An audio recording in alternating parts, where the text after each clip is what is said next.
संन्यासस्तु महाबाहो दुःखमाप्तुम अयोगतः योगयुक्तो मुनिर्ब्रह्म न चिरेणाधिगच्छति।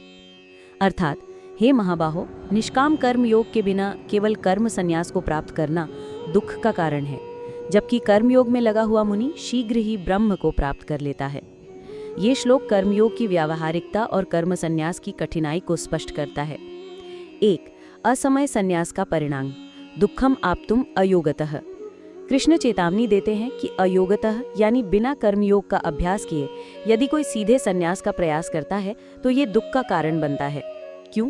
क्योंकि यदि मन अशुद्ध है और इच्छाओं से भरा है तो बाहरी रूप से कर्म छोड़ देने पर भी मन शांत नहीं होगा। वो सतत विषयों का चिंतन करता रहेगा, जिससे व्यक्ति को और अधिक मानसिक कष्ट और पाखंड का सामना करना पड़ेगा, जैसा कि 3.6 में वर्णित है। 2. कर्मयोगी की सफलता, योगयुक्तो मुनिः ब्रह्मन् चिरेण अधिगच्छति।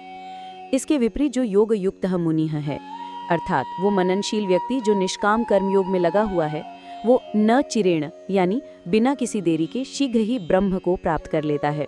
क्यों? क्योंकि निष्काम कर्म करने से उसका मन स्वाभाविक रूप से शुद्ध और शांत हो जाता है। उसका हृदय शुद्ध होने पर ज्ञान स्वतः ही प्रकट हो जाता है और वो आसानी से ब्रह्म साक्षात्कार की अवस्था तक पहुंच जाता है। श्लोक का सार है, कर्म संन्यास मंजिल है, लेकिन कर्मयोग उस मंजिल तक पहुंचने का सुरक्षित और सीधा रास्ता है। बिना रास्ता तय किए सीधे मंजिल पर कूदने की कोशिश करना खतरनाक और दुखदायी है।